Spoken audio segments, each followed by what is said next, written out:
Hello, United States of America, and my favourite leading economic indicators chart from Economic Pick Data, which we've followed all year, and it still shows that everything is okay in the United States. The last word is, it's not good, but it's not terrible. Loads of places are putting up best charts of the year, so it's good for me to go and have a look at them because I like a bit of chart porn, but I noticed that I've used most of them once or a few times during the year. This one obviously should be pushed out. United States government spending and revenues. Outlays obviously in red, revenues in green, and the jaws went so far apart, but they're getting back together, but very, very slowly. And that's just what the Democrats and the Republicans are doing, getting it together, but very, very slowly. Of all of them, this is one that I hadn't seen before, so I've thrown this in. Unfortunately, it only goes up to 2005, but it's called the Toil Index, which I'd not heard of before. Monthly hours of work required for a median worker to earn median rent on a house in the United States. A dwelling, and it looks like it was around about 50 hours per month of work to earn for your rent, but it went in 2005 over 100 hours to work in order to pay the rent, and that blew the whole thing up. It was too much, and you can imagine 100 hours a month of work to earn your rent. It's too much, isn't it? This chart, which I used a couple of weeks ago, I described as the one for assets, for collateral, for bits of paper that the financial world is getting a bit short of, and these stack up charts going from 2001 to 2011. In 2007 it was stacking up quite nicely. But what happened, it looks like the fancy label mortgage-backed securities didn't roll over into 2008. They disappeared as safe collateral. They would have been there for 2008, 9 and 11 if the whole scam hadn't have gone foot.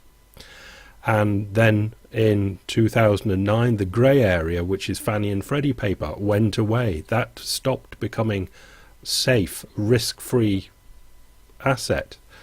And then what else went away? In 2011 the grey went away, which are various European sovereign government bonds went away, and the world is now short of real AAA safe risk-free assets, and quite a lot more now is being pledged to the ECB. That sort of stuff was necessary for the workings of the financial world, and that necessary working has gone away. Right, that's how I kind of described it. In Economist's View, which is Mark Thoma, is talking about Brad DeLong and his central banks and treasuries need to be pumping out safe assets. So they say that central banks and treasuries somehow need to get more of this stuff out there for the financial bods to play with. Brad DeLong is hoping that if he and others make this point often enough, policymakers will finally listen. I've grabbed this paragraph out of what Brad DeLong was saying, and I ask you, are policymakers liable to listen to this? And this is just one small paragraph from it. Full employment equilibrium in the flow of funds through financial markets requires that businesses and governments issue enough liquid savings vehicles to absorb all the planned full employment saving in financial assets. Are you keeping up? If not, if there is a savings vehicle shortage, we see a downturn and not low but high prices of financial assets, and we see what should be the transactions balances of the economy diverted as cash is transformed into a savings vehicle. So the headline was, Brad DeLong is hoping that if he and others make this point often enough, policymakers will finally listen. They're not going to listen to that, are they? Nor are we. Right. Next, Monetary Theory, Crony Capitalism and the Tea Party by John Carney, who is senior editor at CNBC. The past few years have taught us a lot about the effects and operations of monetary policy in the United States. Has it? Have we learnt a lot about the effects and operations of monetary policy? I think we've learnt a bit. The federal government responded to the economic downturn by spending enormous amounts, and Federal Reserve responded to the financial crisis with an enormous expansion of its balance sheet, what the proles, it's you and me, call printing money, but we don't because we know better. And both occurred without any attendant inflation or giant soaring of interest rates. The so-called bond vigilantes turned out to be mythological creatures, at least as far as US federal debt is concerned.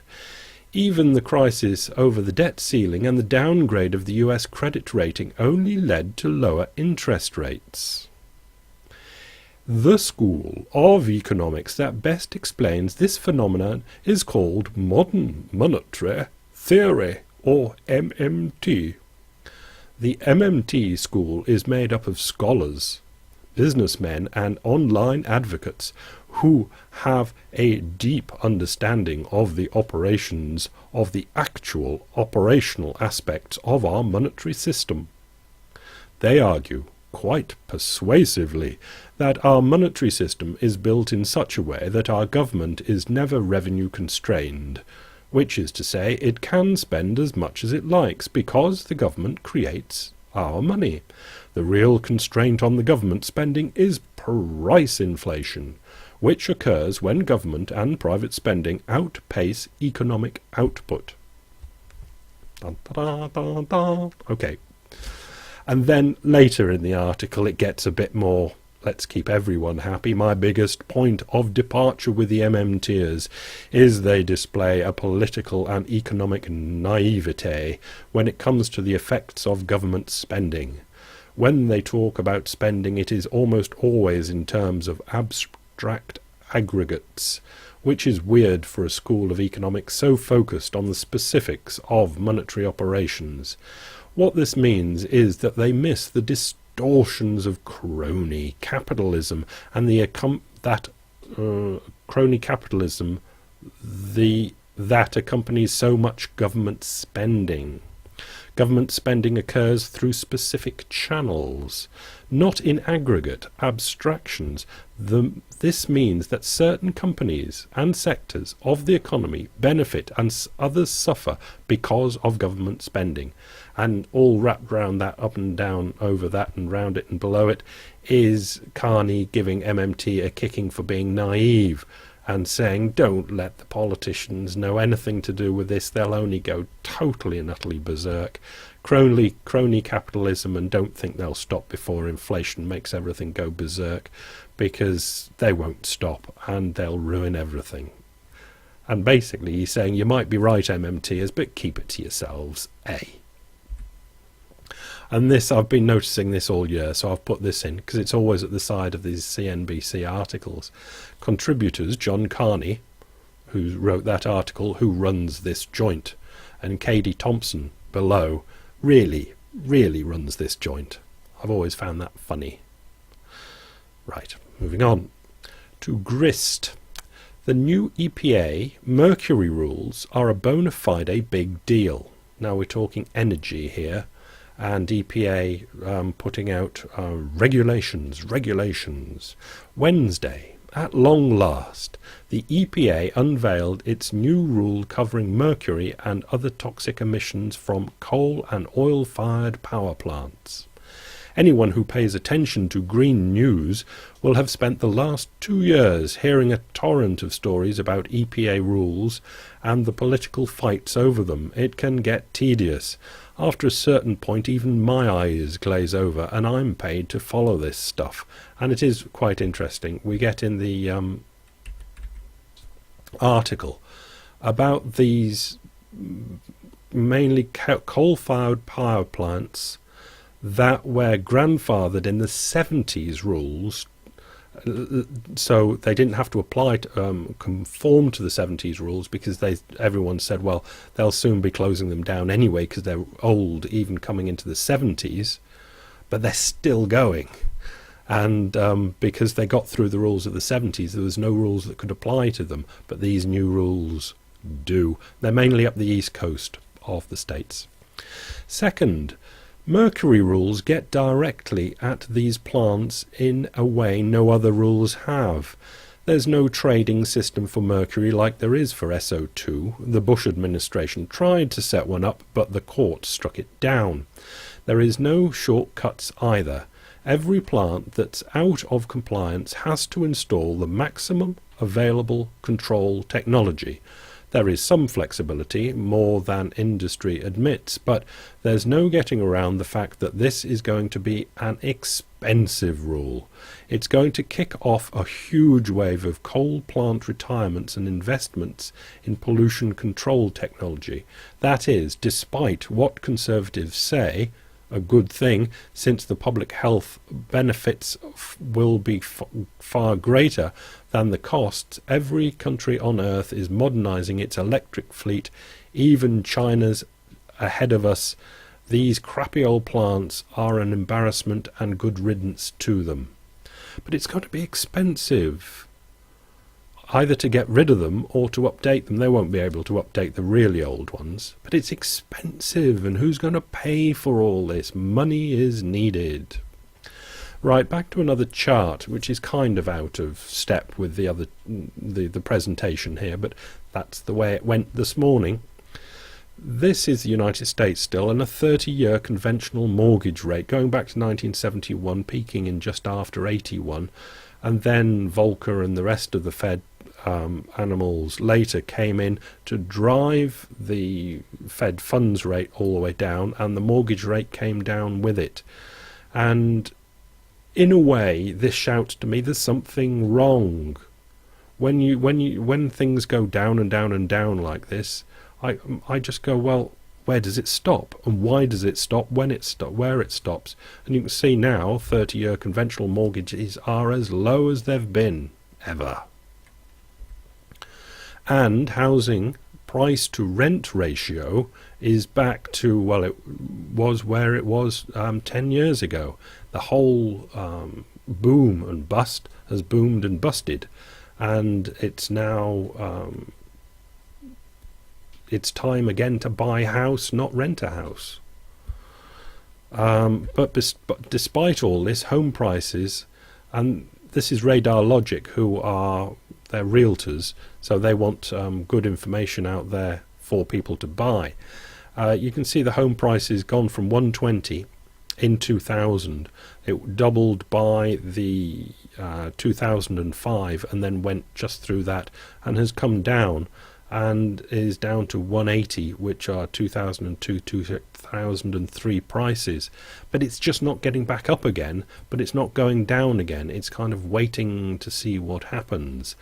And that's what we're doing in the world, isn't it? At the moment, really, we're waiting to see what happens. So let's go to the Federal Reserve Bank of Cleveland, who can push out some reasonable papers. They're quite readable, I've found, the Cleveland ones. Don't know why. And this one is Concentrated Poverty by Two Pretty People, Dionysi, those people, and Mary, whatever. And we get charts like this, which is, I haven't put the heading in, it's percentage of people in poverty in the United States. And you see, it's not running away anywhere that it hasn't been before. It's been there in 66, 81, 93, and it's back up to 15% of people in poverty in the United States now. And again, this chart says then it'll stop there and it'll go down again. Everything will be well. But there seems to be so much terminal things. What was I going to say? Something terrible that begins with T in the world. That there's no guarantee that that's going to go down at all. So we'll finish here with the Cleveland report. And percentage of population, whites obviously are less likely to be poor, etc., etc. But that's not what I was so much interested in. In the end, they've got implications of the rest of the report that you can read if you want to. We have seen that there is considerable variation in neighbourhood poverty rates in the United States. So the data we have examined indicate that the share of Americans living in high poverty neighbourhoods increased between 1970 and 2000. We have found that an individual's poverty status or race is highly predictive of the neighbourhood poverty rate they will experience. And really you would have had to have read the report to make that make sense in one take. But it's the last paragraph that I really want to have a go at. Because it is likely that neighbourhoods are one of the factors that shape individuals' opportunities, we might be concerned with how neighbourhood poverty impacts outcomes. For example, we might ask, if the next Bill Gates or Warren Buffett were to grow up in a neighbourhood of concentrated poverty, would their talents be utilised? Now you can see what the pretty darlings were trying to say here, but I'm going to go to this Stumbling and Mumbling article to show that they really should stick to money stuff and keep out of people's mind stuff. So Stumbling and Mumbling, an extremist, not a fanatic. History matters. The US is still suffering from the legacy of slavery. This new PDF shows that states which had lots of slave labour in the 1860s, or in 1860, have today larger racial inequalities in educational attainment, and because of the lower human capital of its black population due to its lower educational attainment, have also suffered slower economic growth. That's a knock-on from 1860. This adds to the evidence economists have accumulated, which shows that quite distant socio-economic circumstances have material effects today. History, then, matters more than you might think. This, in turn, should matter for how we think about ourselves. I am one of the richest humans who has ever lived. This is not because I am uniquely hard-working or intelligent. Such notions are only slightly less cretinous than the idea that I owe my wealth to my great social skills. Instead, I'm rich because I had the good fortune to have been born in England in the late 20th century, in a time and place where history has been kind. We are not self-made men, but rather creatures of history. Merry Christmas, everybody. And have a go at the front page. Get behind and put some blogs up of funny stuff if you like. Let's see the world out of the year out in funny stuff. Any cartoons you found funny or videos you found funny, get them embedded on the front page and let's giggle our way out of the year. Bye.